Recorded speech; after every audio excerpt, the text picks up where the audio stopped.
Brentwood locals have long whispered about the house on Rockingham Avenue, a Spanish revival-style mansion once owned by Judy Garland. By day, the property appears unassuming, its ivy-covered walls and manicured gardens evoking old Hollywood charm. But at night, neighbors report an unsettling transformation. Faint, sorrowful singing drifts through the air, windows glow with a pale light, and shadows flicker where no one should be. It started when the Hudson family moved in. Jack and Claire Hudson, along with their 12-year-old daughter Emma, were thrilled to own a piece of history. Judy Garland's tragic life and untimely death had fascinated them, but they dismissed the tales of her lingering presence as sensationalized folklore. The first night, Claire awoke to the faint sound of humming. It was melodic, melancholic, a lullaby carried through the cold air. She nudged Jack awake, but by the time he listened, the house had gone silent. "Old pipes," he muttered groggily, rolling over. The humming returned each night, growing louder and more distinct. By the third evening, Claire could make out the words, "Somewhere over the rainbow." Way up high, she convinced herself it was her imagination until Emma screamed. They found her standing in the hallway, clutching her stuffed rabbit. "She was at my door," Emma whispered, tears streaming down her face. "The lady in the blue dress." She was crying. Jack scoured the house but found nothing. Still, the incidents escalated. Lights flickered erratically, objects shifted when no one was looking, and the family began to feel they were not alone. Claire discovered cold spots in the kitchen that no furnace could warm. Emma refused to sleep in her room, terrified of the lady. A week later, Jack brought in a contractor to inspect the electrical wiring, but the man left pale and shaken. "This house is strange," he muttered, refusing to elaborate. Claire decided to dig into the house's history, hoping to understand the growing unease. She learned that Judy had lived there during some of the darkest moments of her life, a period marked by addiction, financial ruin, and an unraveling marriage. Neighbors at the time reported hearing fights, sobbing, and even desperate pleas for help through the walls. The house seemed to absorb her despair, like an emotional sponge. Late one night, Claire found herself alone in the living room.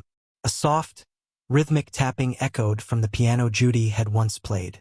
She approached cautiously, her breath visible in the suddenly icy air. The keys pressed themselves down, playing the first haunting notes of "Over the Rainbow." "Who's there?" Claire demanded, her voice trembling. The music stopped. The silence that followed was suffocating. Then, she felt a gentle hand brushing against her shoulder. Spinning around, she saw nothing but her own terrified reflection in the darkened window. Jack dismissed her story as stress, but Claire wasn't convinced. She invited a local historian, Marilyn Carter, to investigate. Marilyn arrived armed with old photographs and records. She pointed to one image of Judy standing near the fireplace. "Look closer," she said. Claire squinted, her blood turning cold.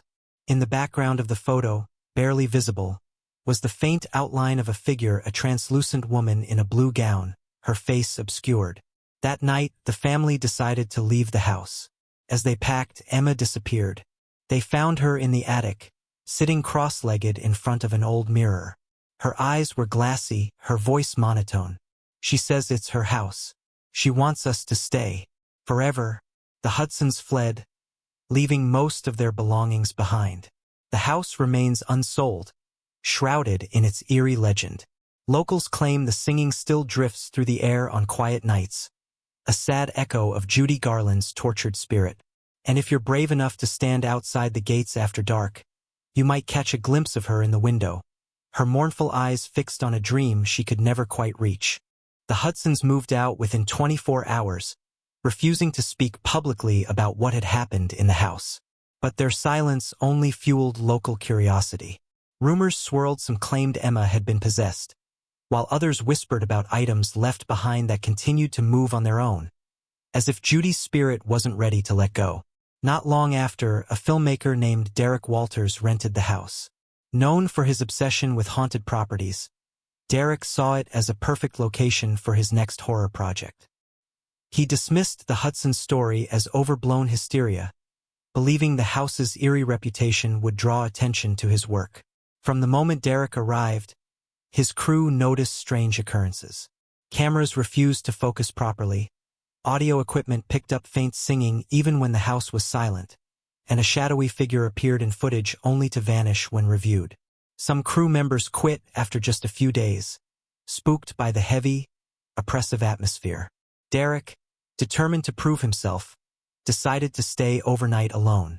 He set up cameras in every room and brought a voice recorder, eager to capture any sign of the paranormal.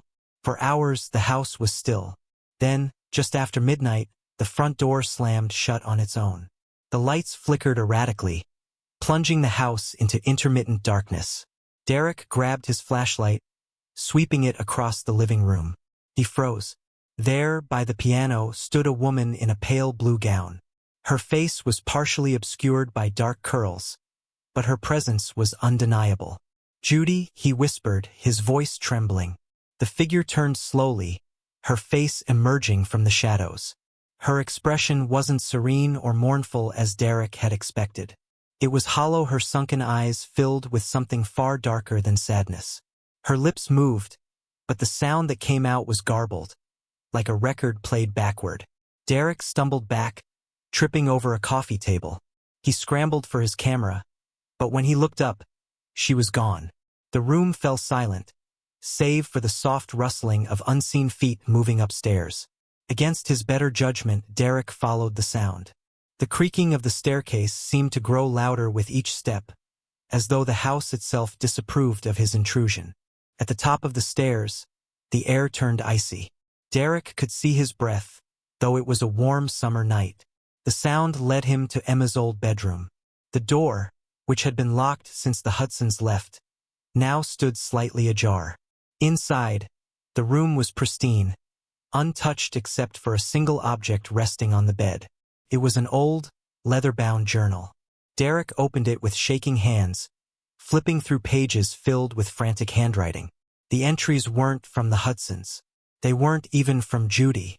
They were written by a man named Edward Carson, a lesser-known Hollywood producer who owned the house before Judy. The journal detailed his obsession with her, how he would visit unannounced, watching her through the windows, convinced she was sending him messages through her performances. His final entry described a night he broke in to confront her, but the writing abruptly trailed off as if interrupted. Derek's hands trembled as he turned the last page. Scrawled in large, jagged letters were the words, "She'll never forgive me." Before he could process what he'd read, the door slammed shut behind him. The light bulb overhead shattered, plunging the room into darkness. And then, from the corner of the room, came a sound that made Derek's blood run cold, a faint, high-pitched giggle, like a child's, but distorted wrong. The giggle grew louder, joined by the unmistakable sound of humming. As Derek fumbled for his flashlight, he realized the melody was the same he'd heard earlier, "Somewhere Over the Rainbow." But this time it wasn't Judy's voice. It was layered, warped, as though multiple people were singing at once, their tones clashing and growing sharper. The floorboards beneath him groaned, and he felt a sudden, suffocating weight on his chest. It was as if the house itself was alive, pressing down on him, its walls closing in. Just as Derek thought he might lose consciousness, the humming stopped. The door creaked open, but the hallway beyond wasn't the one Derek had entered. It was darker, impossibly long, and lined with photographs. Each image showed the house at various points in time: parties, families, celebrities, but in every picture, a shadowy figure lingered in the background. The last photograph stopped Derek cold. It was of him, taken just moments ago, as he stood in Emma's room. And behind him, barely visible in the reflection of the window, was the figure in blue.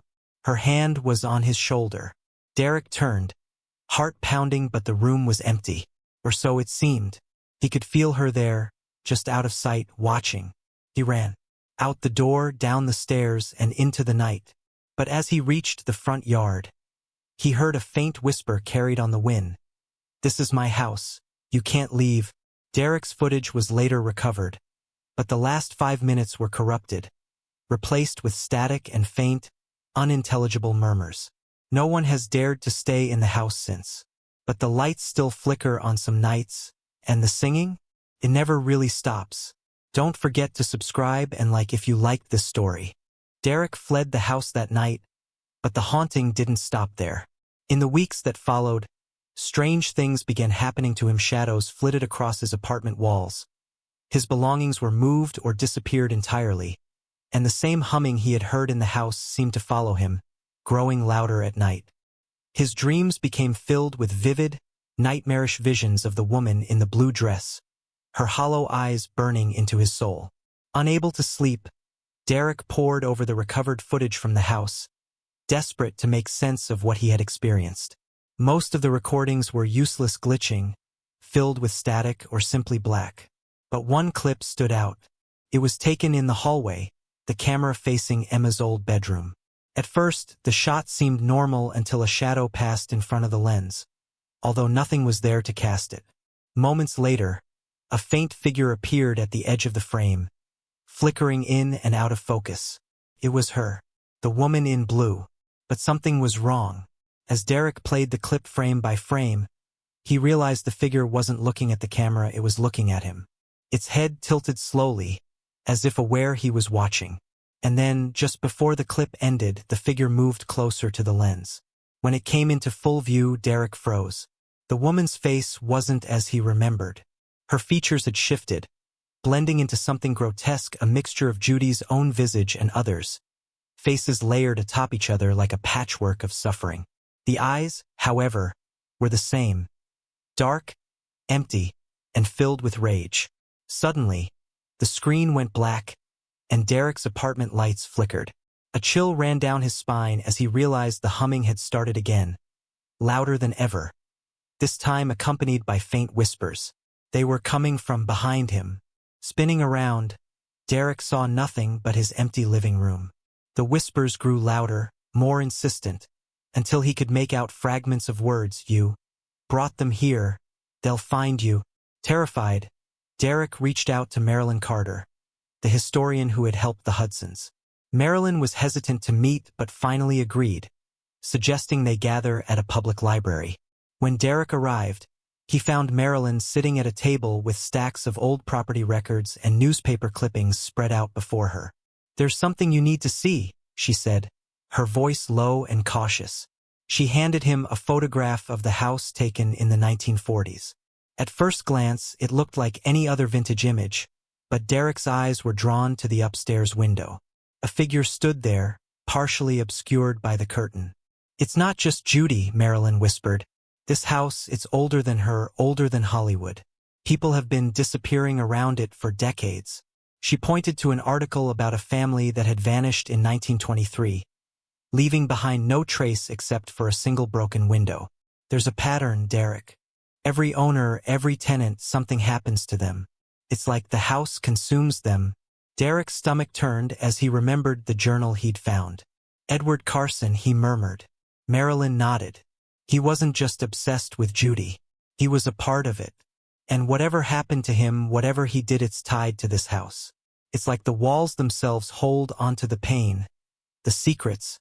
Before Derek could respond, the lights in the library flickered, and an unnatural cold swept through the room. Marilyn's face went pale. "Do you hear that?" she asked. It was faint but unmistakable. The humming. Panicked, Derek grabbed Marilyn's arm. "We need to leave." But as they stood, a book fell from one of the shelves, landing with a thud. Derek picked it up, his hands trembling. It was an old diary, the leather cover cracked and worn. Inside, the first page bore a single line scrawled in faded ink. "She is not alone." Derek's blood ran cold as he turned the page. Beneath each entry, written in different handwriting, were the same 3 words, "She is waiting." Before they could read further, the library lights went out completely, plunging them into darkness. In the silence that followed, the humming grew louder, now accompanied by footsteps that seemed to circle them. Derek fumbled for his flashlight, his heart pounding as the beam illuminated rows of empty bookshelves. Then, just beyond the edge of the light, they saw her, the woman in blue, her face twisted with fury. She raised a hand, pointing directly at Derek. And then the books began to fall. One by one, they crashed to the floor, filling the room with deafening noise. The whispers turned to screams, overlapping voices that grew more frantic by the second. Derek grabbed Marilyn, dragging her toward the exit. But as they ran, he couldn't shake the feeling that they weren't escaping. They were being herded. Derek and Marilyn burst out of the library, gasping for breath, their hearts hammering in their chests. The air outside was colder than it should have been for the middle of the night, and the humming distant, but still there echoed in their ears. They didn't speak as they hurried down the streetlights flickering as though they, too, were under the house's control. But even as they reached the safety of Marilyn's car, Derek couldn't shake the feeling that something was following them. The dark, oppressive presence of the house seemed to stretch beyond its walls, its influence creeping into the world outside. "What happened in that house, Marilyn?" Derek asked, his voice hoarse, his mind racing. "What do we need to do to end this?" Marilyn's hands tightened on the steering wheel. She was silent for a long moment before she spoke. "The house feeds on the lost, on the regrets and sorrows of those who come to it. And it doesn't let go. It wants to claim you, just as it claimed Judy, as it claimed Carson. It's been doing this for generations, feeding off the pain and broken dreams of those who lived there.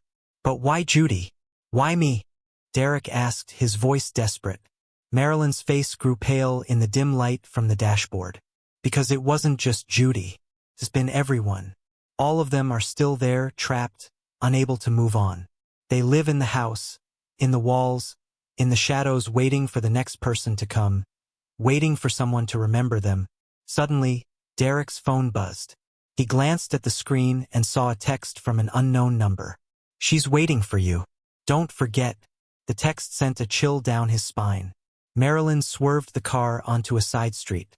"We need to end this, Derek. The house is a place of unresolved pain, and it won't stop until it gets what it wants. You have to go back." Derek's blood ran cold. "What? Are you insane?" "The house will not stop," Marilyn insisted, her voice breaking. "The curse is tied to you now. If you don't face it, it will follow you forever. I've seen it happen." Derek was silent for a moment, his thoughts whirling. He remembered the journal, the photograph of the house, the figure in the blue dress. He remembered the whispers. He knew Marilyn was right. There was no escaping it. "I'll go," he said finally, his voice hollow. "But I can't do it alone. You're coming with me." Marilyn nodded, her expression grim. Together, they made their way back to the house on Rockingham Avenue. The moon hung high in the sky, casting long shadows over the empty street. As they approached the house, the humming began again, softer this time, but undeniable. The lights in the windows flickered, almost as if the house were aware of their return. Derek felt an icy hand clutch his chest as he stepped onto the property. The air was thick with the same oppressive weight he had felt the first time he had been inside. The house seemed to breathe, as if it were alive, waiting. Marilyn led him inside, her face pale but determined. As they walked through the dim hallways, Derek felt the walls closing in on them, the floor beneath his feet groaning in protest. Every room felt like a trap, a cage built to hold the spirits of the past. They reached the living room, the place where Derek had first seen her, the woman in blue. The room was silent now, but the temperature had dropped so low that Derek could see his breath clouding in front of him.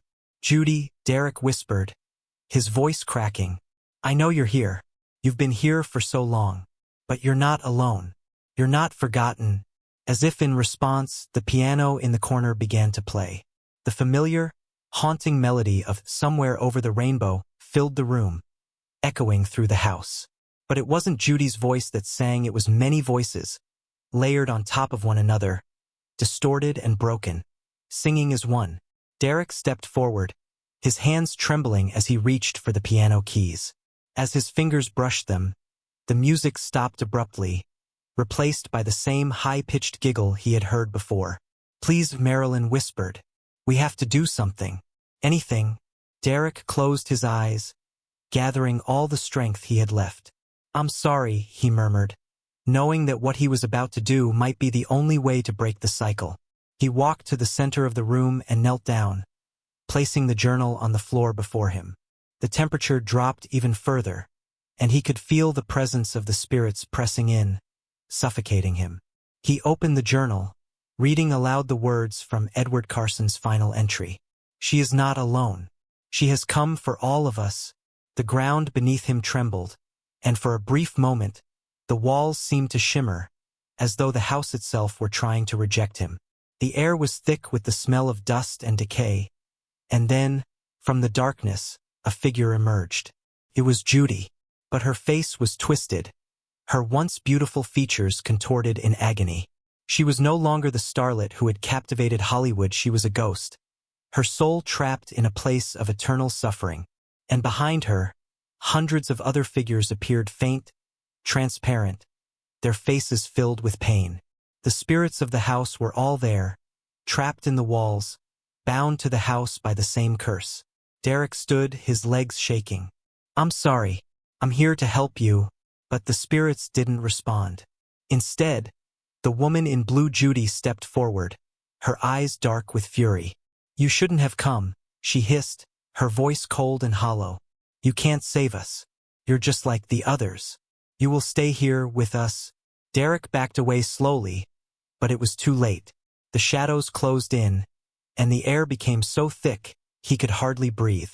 Marilyn screamed as the spirits surged forward, their cold hands reaching out to drag them both into the darkness. And in that moment, Derek realized the truth.